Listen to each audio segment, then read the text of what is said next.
Bonjour à toutes et à tous, j'espère que vous allez bien et je vous souhaite la bienvenue sur ma chaîne YouTube, juste moi, Fab. Aujourd'hui, je vous propose de parler d'un sujet qui me tient particulièrement à cœur parce que je suis du métier, bien entendu, vous l'aurez compris. On va parler de cuisine, la cuisine maison ou la cuisine professionnelle, mais quelles sont les ressemblances, mais aussi et surtout les différences entre les deux. C'est ce que je vous propose de voir dès maintenant. Alors évidemment, qui dit cuisine, dit grand chef, dit grande cuisine, grand fourneau, beaucoup de bruit, il fait chaud, il fait froid, cependant. Voilà un petit peu par-ci, par-là, beaucoup d'assiettes qui volent dans tous les sens, mais surtout, à l'arrivée, un magnifique plat à déguster. Et que vous soyez professionnel ou juste amateur de cuisine, sachez qu'il existe des différences pour départager un petit peu les deux environnements. Alors oui, je dis départager parce que ça reste de la cuisine, mais il ne faut pas mélanger le côté professionnel et le côté particulier. On a envie de se faire plaisir à la maison et au travail, pour nous, les professionnels de la restauration, on a envie de faire plaisir aux clients que l'on va servir. Pour nous, en fait, on ne vous voit pas comme des clients, c'est-à-dire on ne vous voit pas comme des billets, comme des numéros, etc. Nous, on vous voit comme des personnes amateurs de cuisine qui demandent à déguster des délicieux plats. On veut que vos papilles, elles ont salive déjà d'avance. En fait, vous sortez du restaurant, vous avez déjà envie de revenir. Voilà un petit peu ce que nous, on a envie de partager, de transmettre. On veut partager cet amour qu'on a de la cuisine. Pour nous, c'est important de travailler un beau produit et de le rendre encore plus beau. En fait, on est juste là pour embellir ce produit, pour vous montrer que bah voilà, une tomate, une simple tomate, bah, ça peut devenir un incroyable mets, en fait, finalement. Et je pense qu'un plat très simple, hein, mais la tomate mozzarella, si c'est bien taillé, si c'est bien assaisonné avec du vinaigre balsamique, etc. Enfin voilà, il y a un choix des ingrédients, il y a bien entendu l'origine des produits et il y a la petite touche personnelle du cuisinier. Mais en soi, nous, on est juste l'intermédiaire. On permet de rendre un produit brut en un produit mamma mia, papa mia. J'adore dire ça. Non, bref, trêve de plaisanterie, il y a 3 points qui diffèrent la cuisine professionnelle de la cuisine domestique, entre guillemets. Désolé pour ce terme, j'aime pas trop l'utiliser, mais c'est véridique. Déjà, on va pas parler chinois, hein, il y a l'espace. Alors, il y a des cuisines professionnelles qui, très franchement, sont limite des cuisines de maison, de ménagères. Mais il y a quand même un détail important. C'est bien entendu l'équipement. Bah ouais, parce que dans une maison, même dans un appartement, dans ta cuisine, t'as pas forcément des chambres froides pour séparer en fait tous tes ingrédients. T'as pas forcément des congélateurs ou surgélateurs pour certains. Non, tu as ton frigo avec ton fraiseur tout en haut ou en bas en fonction. Et puis généralement, enfin, voilà, tu as des étages pour ranger les produits, mais généralement, la plupart des gens, c'est allez, tac, tac, tac, tac, tac, je balance tout dans mon frigo et advienne que pourra, c'est rangé comme c'est rangé. Et ben en cuisine, on ne peut pas mélanger les produits parce que ça fait partie du premier point qu'on abordera, à savoir l'hygiène. L'hygiène corporelle, l'hygiène on va dire, de l'environnement, hein, parce que de son espace de travail, des ustensiles, que ce soit une casserole, une poêle, que ce soit bah, les couteaux, le plan de travail, surtout, j'ai oublié, le fourneau, etc. Enfin voilà, le sol aussi de la cuisine, les poubelles, etc. Tout est réglementé, mais aussi, et c'est la troisième partie de ce point très important de l'hygiène, les produits alimentaires. Voilà. Les denrées, ça c'est important, et très très important, parce que vous allez voir, il y a tout un protocole. Ensuite, pour le deuxième point qui diffère la cuisine professionnelle de la cuisine domestique, il y a tout simplement l'organisation. Et l'organisation, ça veut tout simplement dire que bah, quand vous êtes dans un restaurant, il y a le chef, le second, et ensuite il y a tout plein de petites mains qui commencent par les chefs de partie qui doivent chapeauter, soit seuls, soit avec des demi-chefs de partie, des commis. Et les commis, c'est vraiment les toutes petites mains qui, elles, font le travail, en tout cas qui mâchent le travail des chefs de partie. Les chefs de partie, on va leur confier les missions les plus importantes. Par exemple, la découpe de la viande, la cuisson de la viande, les découpes de poisson. Hein. On va lever les filets, bah ça, c'est un chef de partie ou au minimum un demi-chef de partie qui va lever les filets de poisson. Voilà. Pourquoi bah, c'est par mesure de précaution, parce que voilà, c'est des produits qui valent cher, qui sont très sensibles et qui sont surtout très délicats à manipuler et donc pas à mettre entre les mains de tout le monde. Mais on a tous commencé en étant soit plongeur, aide cuisinier, commis de cuisine, etc. Et petit à petit, on monte. Donc faut pas oublier que même si pour beaucoup le chef, il sert juste à faire les paperasses et à dire bonjour en salle, non, le chef ne sert pas qu'à ça et il ne sert pas non plus qu'à gueuler, hein, pardon pour l'expression, mais c'est véridique, lors du service. Non, c'est très important d'avoir le chef parce que c'est lui qui chapeaute tout, c'est lui qui est aux commandes de tout. Et puis, s'il y a le moindre problème, c'est pour lui, hein. C'est pas pour le cuisinier, etc. Alors oui, peut-être que le cuisinier, le petit commis qui a fait l'erreur, va s'en prendre plein la tronche par le chef. Mais il faut savoir que derrière, avant toute chose, c'est l'image du chef. Parce que la cuisine, c'est le chef. Même s'il a sa brigade, hein, tout le monde en est conscient qu'il y a la brigade. Mais s'il y a une erreur, on va pas dire oh, on comprend, c'est le commis et tout machin. Non, non. La plupart des gens, c'est amenez-moi le chef, s'il vous plaît. Vous trouvez ça normal? C'est pas assez cuit. Vous trouvez ça normal? J'ai un cheveu dans mon assiette. Après, c'est normal, c'est l'image de la cuisine. La cuisine, c'est le chef de cuisine. Donc voilà, là-dessus, on peut pas non plus se dire ah ouais, mais non. C'est le chef, l'image de la cuisine. Et derrière, il faut pas oublier que le chef ne peut rien faire tout seul. Parce que voilà, il a que deux mains, hein. À un moment donné, n'importe qui avec deux mains ne peut pas faire énormément de choses dans un temps imparti pour des nombreux couverts comme ça. Voilà, et j'en passe et des meilleurs. Donc on a ce qu'on appelle une brigade. Ça fait partie de l'organisation. L'organisation du travail et du temps. Et ben, en fonction de ça, on va se dire, si on prend un plat par exemple, le poisson qui est la dorade, voilà, qu'on va accompagner avec une purée de pommes de terre faite maison, avec, je sais pas moi, des fagots d'haricots verts, roulés avec un peu de bacon fumé. Et ben, on va séparer un petit peu tout ça. On va se dire, donc, aux garnitures. Donc les garnitures, c'est ceux qui vont préparer tout ce qui va être légumes, tout ce qui va être féculent, etc. On va lui dire, moi je veux une purée maison pour ce plat, et je veux en plus des fagots d'haricots verts. Donc toi tu me fais cuire les haricots verts, tu t'organises avec le gars du poste de la viande, là, du poste chaud, qui lui va te donner du bacon fumé. Donc comme ça, tu me fais cuire, tu me les fais blanchir tes haricots verts. Ensuite, une fois que c'est blanchi, tu rajoutes les tranches de bacon qui sont déjà fumées. Et à la fin, au moment du service, on va juste mettre ça sur une petite plaque gastro. Voilà, hop, petit à petit, ça reste sous la salamandre, juste pour vraiment finir la cuisson, pour les réchauffer un petit coup. C'est tout. Et la purée maison, à chaque fois, je te le demande, tu me la mets dans un bol et je veux qu'elle soit bien, pas tranchée, je veux qu'elle ait un bon goût de beurre, je veux qu'elle soit lisse, etc. Voilà, chacun a son interprétation. Et voilà comment ça se passe. Et puis, le principal intéressé, c'est quand même le chef de partie du poisson. Alors lui, on va lui dire, je veux des filets de dorade, et je les veux comme ça. Je les veux juste cuits, je les veux pas brûlés, je les veux cuits. C'est tout. Tu te démerdes. Je les veux cuits, je sais pas, à l'huile d'olive. Je les veux cuits au beurre, à un beurre spécial, un beurre vanillé, etc.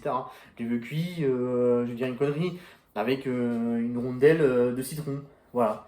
Je le veux fumé, etc. Voilà, bon, en fonction, on va se dire, allez, la cuisson, une cuisson rapide, hein, on n'est pas dans un 3 étoiles éco, machin.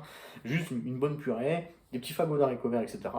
Et un bon filet de dorade, juste snacké à la plancha, à l'huile d'olive, avec un petit filet de citron, mama. Voilà, une petite lamelle de citron, hein. C'est tout ce qu'il faut, ça passe bien, avec des petites herbes de Provence par-dessus. Un petit régal.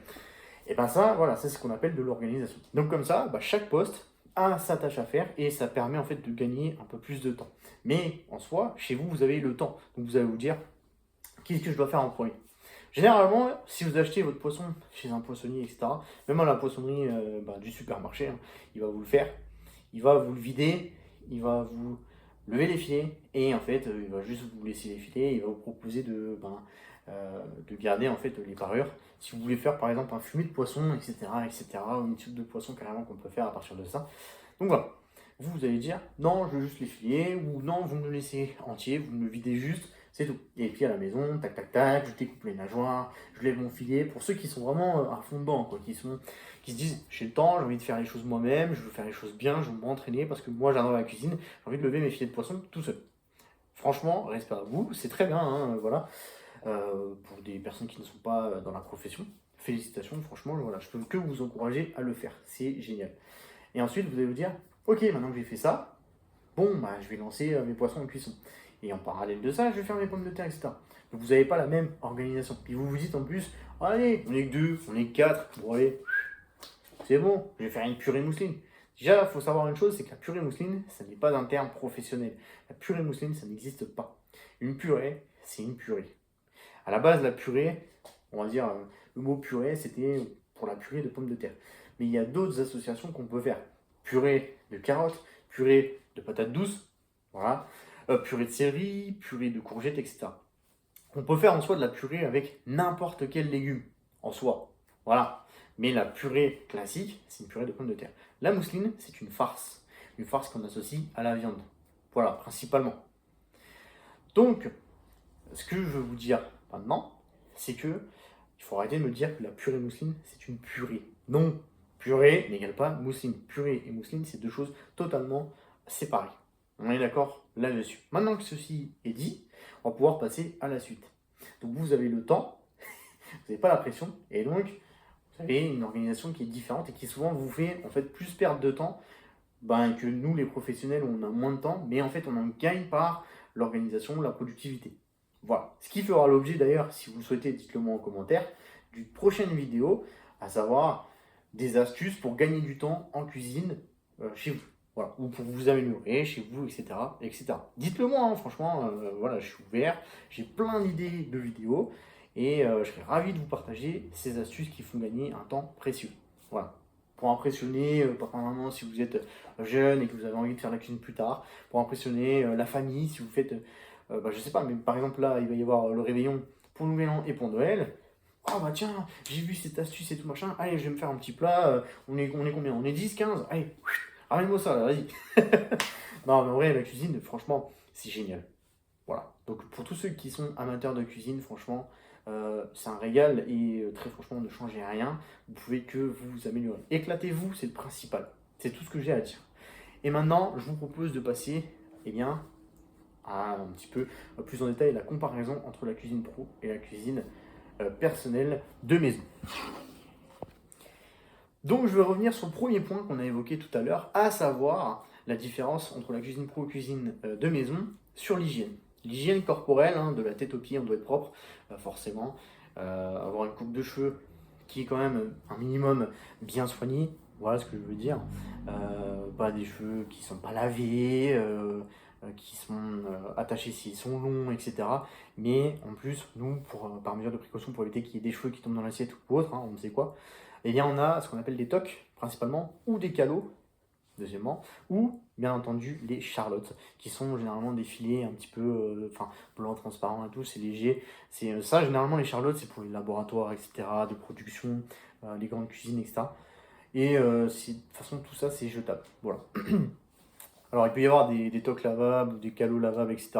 Mais voilà, en général, c'est du jetable. Ben oui, je sais, il y en a certains qui vont dire c'est pas très écologique, peut-être, mais c'est beaucoup plus hygiénique parce qu'au moins tu sais que tu as ta toque, boum, tu la mets sur la tête et basta. Une fois que tu as fini ton service, boum, ou ta journée hein, en fonction, boum, tu la jettes et on n'en parle plus. Alors, deuxième chose très importante en mini-hygiène corporelle, c'est comme j'ai évoqué un petit peu tout à l'heure, c'est l'hygiène de ton environnement de travail. Alors ça va passer par le sol, ça va passer par les poubelles, par ton four que tu vas utiliser, potentiellement ton lave-vaisselle, ton évier si tu n'as pas de lave-vaisselle, ou même si tu en as un hein, d'ailleurs, il n'y a pas de raison, ta plaque de cuisson, et j'en passe, c'est des meilleurs, ton micro-ondes, etc. Même ton réfrigérateur, parce que oui c'est important, et tes placards. Voilà, parce que tout ça, ce sont des nids à bactéries et à microbes. Nous en cuisine, ce qui diffère, c'est qu'on a une organisation très précise. Alors nous, ce qu'on a, c'est ce qu'on appelle des bons de commande. Vous faites une liste de courses, bah nous, on fait un bon de commande. C'est la même chose qu'une liste de courses, mais en professionnel.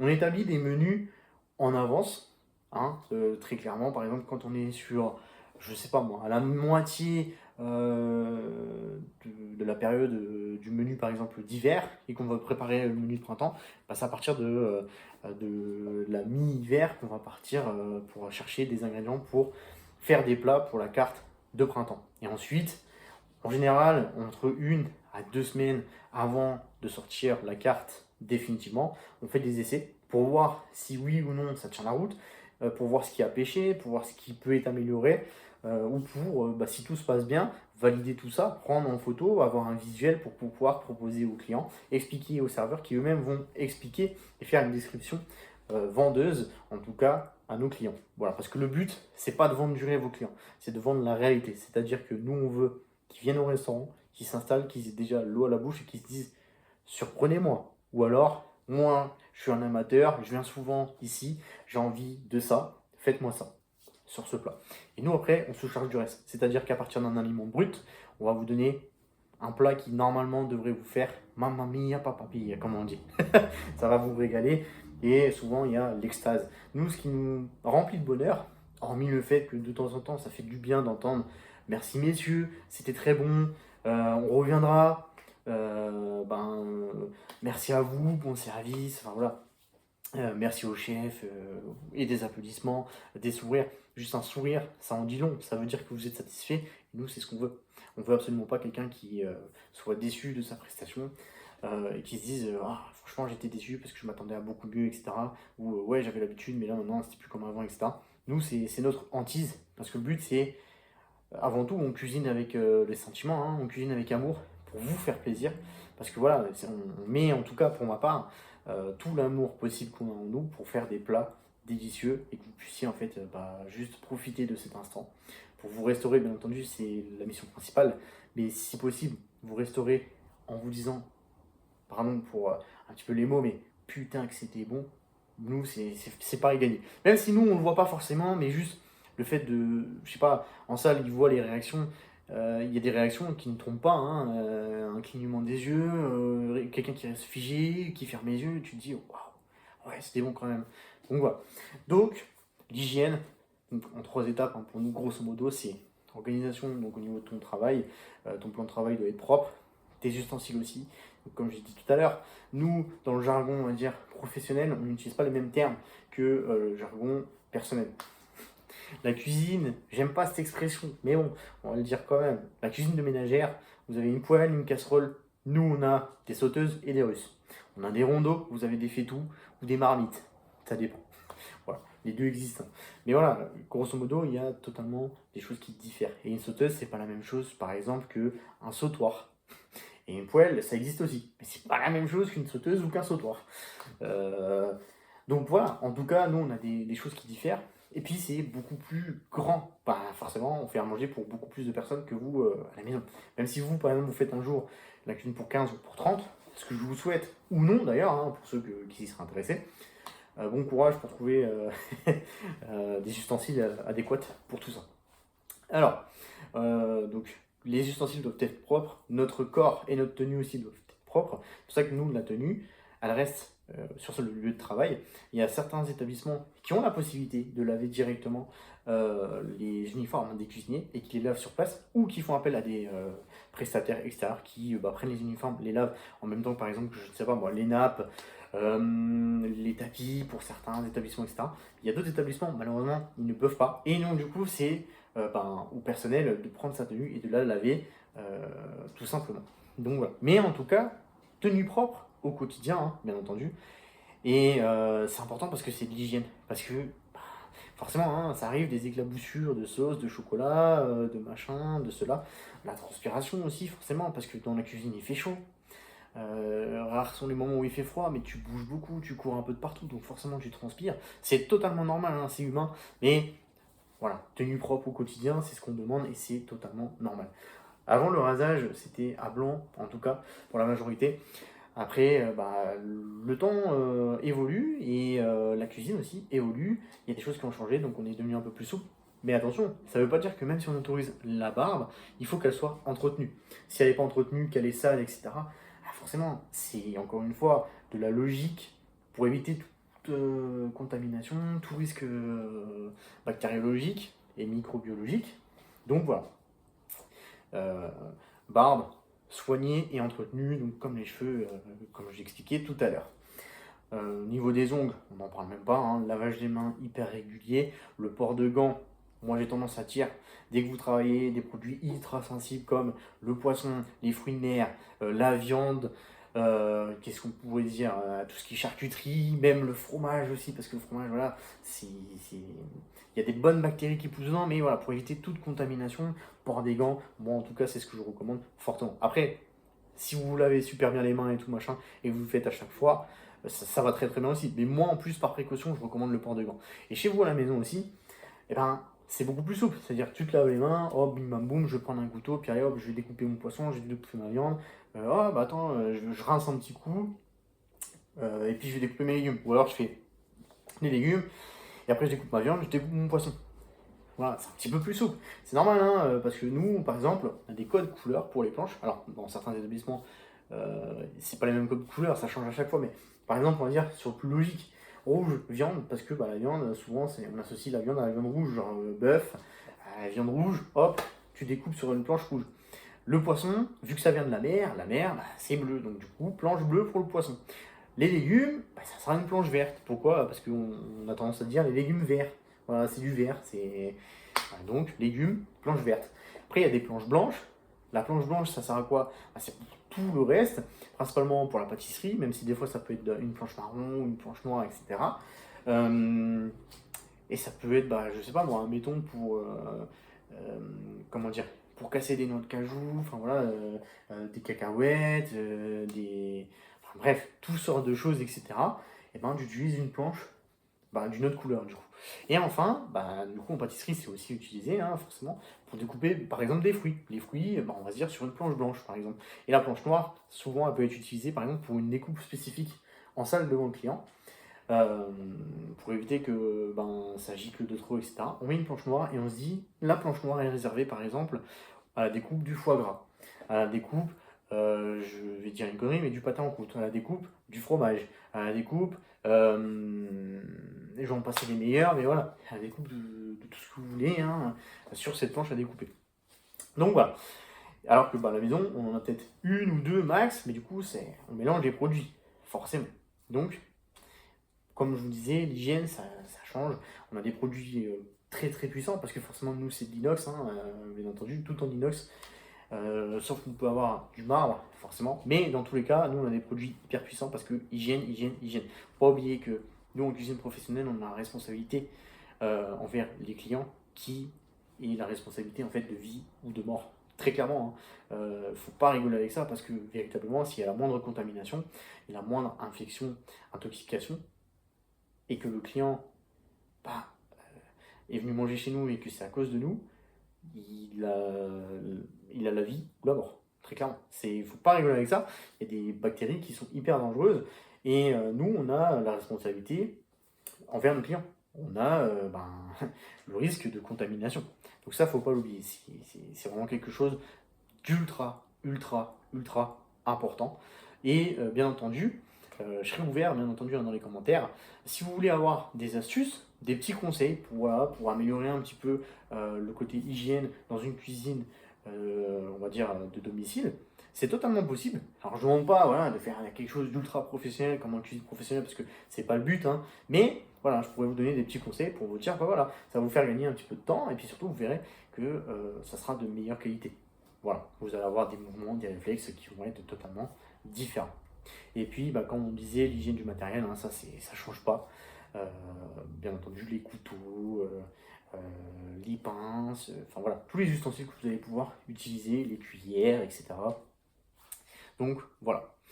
Et dernier point sur l'hygiène, après on passe aux autres points, à savoir le temps et puis l'organisation, c'est bien entendu l'hygiène des produits. Donc comme j'expliquais un petit peu avant, on a, nous, professionnels, des chambres froides. On a les chambres froides, on va dire, légumes, fruits, légumes. Ensuite on a viande et ou poisson.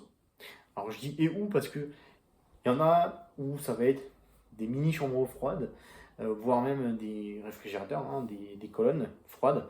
En gros, c'est comme un réfrigérateur, c'est pour ça que je dis ça, qui sera réglé à la température spécifique du produit, soit du poisson, soit de la viande. Il y a certaines entreprises, malheureusement, comme je vous ai dit, il y a des cuisines où c'est pas si grand, donc tu es obligé d'avoir une chambre froide pour partager plusieurs produits. Donc voilà, par exemple, la viande avec le poisson. Mais à l'intérieur de la chambre froide, on se dit à gauche le poisson, à droite la viande, et tout au fond, on va mettre séparé en deux, soit on fait 2 étages en haut et 2 étages en bas, donc poisson et viande en bas, ou l'inverse, ou alors on fait moitié-moitié, et du coup, toute la mise en place, à droite, du coup pour la viande, et à gauche pour le poisson, et on se dit que ça s'appelle la mise en place. La mise en place, c'est quoi? C'est, par exemple, vous allez vouloir faire un carpaccio, donc c'est de la viande, ou un ceviche par exemple, vous allez forcément faire des petites poches sous vide pour le poisson, vous allez le découper, etc. en avance pour gagner du temps, parce que voilà, on aimerait bien faire tout minute, mais malheureusement il y a des entreprises où c'est pas possible de faire tout à la minute, quand on a beaucoup de couverts qui attendent et qui veulent tous la même chose par exemple. Donc pour gagner du temps, on se met ça sous vide. Pourquoi sous vide? Parce que ça permet la conservation et encore une fois le respect des règles d'hygiène. Et le carpaccio de bœuf, Nous, souvent, ce qu'on fait, c'est avant le service. Par exemple, si le service commence à 19h, et ben avant d'aller en pause, à 17h30 ou à 18h, tu te prends, allez, entre 15 et 30 minutes max, en fonction du nombre d'assiettes que tu as à prémonter. En gros, tu te prends ton assiette, qui est toute propre, hein, flambant neuve, tu te prends ton bout de viande pour faire les tranches de carpaccio, hop, tu disposes, avec des gants toujours. Ensuite, une fois que tu as fait ça, tu filmes l'assiette et tu la mets dans une échelle, dans ton frigo, ça ne bouge plus. Voilà. Ça peut être des sauces également, que ce soit pour les poissons ou pour les viandes, parce que oui, les sauces sont faites par ces deux postes respectifs. Et c'est tout à fait logique. Et donc on sépare tous les produits, on enlève tous les cartons, parce que si c'est livré en carton, on enlève tous les cartons. Interdiction aux cartons de rentrer dans les zones de chambre froide, etc., ou de stockage.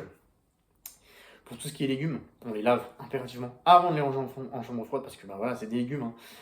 Même si certains sont pré-rincés, il y en a d'autres qui sont avec de la terre. Donc voilà. Pour le doute, tu nettoies tout. Tout, avant de faire rentrer ça dans la chambre froide.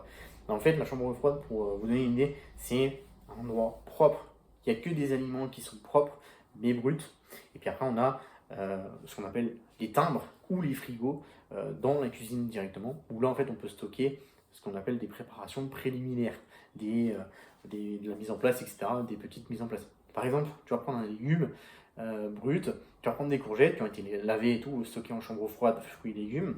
Donc tu vas les découper, tu vas les cuire, etc. Une fois qu'elles seront cuites, tu vas les débarrasser dans une plaque et tu vas les filmer, les dater, les mettre dans un frigo. Voilà. Ça, c'est pour respecter le principe, forcément, de la marche en avant. Et ça consiste en quoi? C'est un terme professionnel, mais qu'aucun aliment sale ne doit croiser le chemin d'un aliment propre et aucun aliment propre ne doit croiser le chemin d'un aliment sale, pour éviter toutes les contaminations croisées, bien entendu. Donc pareil, hein, une assiette propre qu'on prend dans le pass chaud ou froid, on va la dresser, etc. Ça va partir en salle, ça revient par une autre porte, bim, et ça va en plonge. Donc la plonge, généralement, il y a un accès depuis la salle et la cuisine a un accès depuis la salle, mais qui est séparé de la plonge. Et la plonge batterie, la plonge, j'ai oublié. Ah, là, en gros, la plonge batterie, c'est bah, pour tout ce qui est la batterie de cuisine, donc les ustensiles de cuisine, etc. Les brutes, et souvent c'est un coin à part encore de la cuisine, enfin de la plonge, on va dire mécanique avec le lave-vaisselle, etc. où tu laves en fait grosso modo les assiettes, les verres et les couverts des clients. Deuxième point qu'on va aborder cette fois-ci, c'est le temps. Bah oui, parce que forcément, hein, il y a une différence colossale. En cuisine professionnelle, vous avez souvent une course contre la montre. Et oui. Alors, au-delà du fait que chaque établissement a ses propres règles, a ses propres règles dans le sens où il y a des couverts qui ne sont pas les mêmes, c'est pas la même clientèle, ou c'est pas les mêmes produits qu'on utilise. Donc voilà, il y a soit par exemple du gastronomique, semi-gastro, soit du bistrot, soit de la brasserie. En fait, tu vas avoir soit d'un côté la quantité, soit de l'autre côté la qualité, avec certes un peu moins de place assise, mais finalement tu auras la même durée de travail, voire non, franchement, tu as la même durée de travail. Mais c'est deux mondes totalement différents, hein. Mais dans tous les cas, tu te fais débiter. Et c'est pour ça qu'on dit qu'il y a moins de temps, parce qu'en fait, nous, on joue contre la montre à chaque fois, parce qu'il faut savoir qu'il y a deux services, hein. Et bah, par exemple, des fois, tu commences à 8h ou 9h en fonction. Tout doit être prêt à 11h, 11h30, pour que tu puisses partir en pause, que tu manges. Après, quand tu reviens, en gros, tu reviens à -5, comme ça, tu as le temps de te remettre un petit peu. Midi, ça bombarde, hein. Les premiers clients, ils sont là. Allez, hop, commande. Entrée, non pas d'entrée, en direct. Donc en direct, ça veut dire directement des plats chauds, quoi. Soit viande, soit poisson, soit végétarien, etc. Tout ce que vous voulez. Mais il n'y a pas d'entrée. L'entrée, normalement, c'est bien pour pouvoir préparer. Quand c'est en direct, voilà. Vous attendez plus longtemps quand vous prenez du direct, bah oui, parce que vous prenez pas d'entrée. Donc il faut le temps que la viande ou le poisson chauffe. Voilà, tout simplement. Et côté domicile, donc ici personnel, vous avez forcément plus de temps parce que bah, vous ne jouez pas contre la montre. Vous vous dites, allez, bah, je vais faire ce plat pour m'exercer, etc. Je ne sais pas combien de temps je vais mettre, mais vas-y, je vais faire ce petit plat.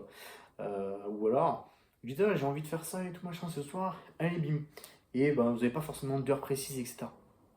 Donc, c'est pour ça qu'on dit que nous, on joue contre la montre et que bah, forcément, quand tu es à domicile, tu as moins cette pression de attention, j'ai que 5 minutes ou j'ai que 15 minutes, etc. Donc en fait, tu prends plus de temps. Et c'est pour ça que nous, on a ce qu'on appelle l'organisation. Et l'organisation, c'est le troisième point qui diffère finalement. Donc, comme je disais tout à l'heure, hein, notre fameux bon de commande, ça nous permet en fait de voir tous les produits qu'on a commandés, s'il y a du poisson, s'il y a de la viande, etc. Et en fait, à chaque fois, donc on fait un tri, tout est bien rangé, bien propre, etc. Et ensuite, on va pouvoir dispatcher finalement. Donc, quelqu'un qui est aux garnitures, hop, j'attrape mes légumes, je les mets dans une caisse, je viens, caisse propre bien entendu, ou plaque gastro. Et je sais que là, je dois par exemple lancer des purées. Hop, purée, ça veut dire quoi? Qu'est-ce qui est le plus long à cuire? Je les mets en premier. Non, non, non. Après, il va me falloir ce qu'on appelle des glaçantes. Ça veut dire en gros des culs de poule ou des bacs avec plein de glaçons, avec de l'eau ultra froide pour pouvoir reproduire et surtout stopper la cuisson. Hein, chose que la plupart dans la cuisine de maison ne font pas parce que manque de temps, puis on se dit on est chez nous, donc voilà, je vais juste égoutter, bim, et je vais faire ma petite purée là, tranquille, etc. Donc voilà, il y a plein de choses qui font que nous, on est obligé d'avoir une certaine organisation. Donc, il y a des choses qui sont prioritaires et d'autres, on se dit, très franchement, ça va beaucoup plus vite et donc, ok, je peux les lancer, genre les 30 minutes avant la pause, ça me suffit largement. Par exemple, tout ce qui doit aller en cuisson, les purées, etc., il faut les lancer le matin. Tout ce qui va être tartelette, donc il faut lancer la pâte, etc., il faut qu'elle ait le temps d'être confectionnée, qu'elle ait le temps de prendre un peu au froid pour être reposée, etc. Et il faut qu'elle ait le temps de cuire et de refroidir. Ça, typiquement, dès que tu as une tarte ou une pâte à faire, etc., tu la fais direct. Parce que ça, tu sais que sinon, tu vas être dans la merde. Par exemple, si tu as une ganache ou une ganache montée ou une chantilly, tu sais ça que tu les fais dans les dernières minutes. Enfin voilà, si tu as une chantilly, tu la fais à toute dernière minute. Si tu as une crème montée, c'est pareil. Si tu as une ganache montée ou une ganache, bon bah là, tu t'y prends un peu plus en avance. Pourquoi? Parce que forcément, il faut faire chauffer, et ensuite, il faut que ça prenne, et donc au froid. Et si c'est une ganache montée, il faut la retravailler, il faut la faire foisonner. Simplement, il faut la faire monter. Tout simplement. Donc voilà pourquoi je dis que nous, on joue contre la montre et que, heureusement, on a ce principe d'organisation. Alors que dans la cuisine de maison, l'organisation, c'est souvent, je prends un produit, genre là, je sors le sel, je mets du sel. Ah, mais attends, il faut aussi de l'ail, etc. Ah, mais attends, je vois ça que je pourrais associer. Donc voilà, tu prends vraiment le temps de choisir tes ingrédients, etc. Tu reviens de ton frigo, tu dis, ah, mais ça serait pas mal aussi. Voilà, tu ouvres tes placards et tu rajoutes à chaque fois des ingrédients. C'est vraiment du feeling, alors que nous, principalement, c'est peser. Déjà, c'est, on va dire, il y a un ordre précis pour faire les choses. Parce qu'on a un regard différent, on a un regard de professionnel, on se dit, ok, ça, typiquement, en termes de cuisson, ça va me prendre du temps, donc le temps, c'est de la productivité, donc si je me fais ça en dernier, je vais courir, et c'est pas bon, parce que tout doit être prêt en temps et en heure, bien entendu. Donc voilà, j'espère, les amis, que cette vidéo vous aura plu, en tout cas. Dites-moi encore une fois dans les commentaires si vous aimeriez avoir des conseils d'organisation, des conseils aussi pour, je sais pas, au niveau de l'hygiène, au niveau de comment gagner du temps, de comment mieux s'organiser, etc. Ou tout simplement si vous voulez voir telle ou telle recette, ou vous voulez avoir des astuces sur tel ou tel produit, écrivez-le moi en commentaire et je me ferai une joie dans un premier temps d'y répondre et dans un second temps de faire une vidéo bien entendu pour vous accompagner. Et j'allais oublier le principal aussi, si vous souhaitez avoir un peu plus de précision sur le métier de cuisinier professionnel, faites-le moi savoir aussi en commentaire parce que c'est qu'une première vidéo sur les différences entre la cuisine maison et la cuisine professionnelle. Sur ce, prenez soin de vous en ces fêtes de fin d'année qui s'approchent. Je vous souhaite une bonne soirée.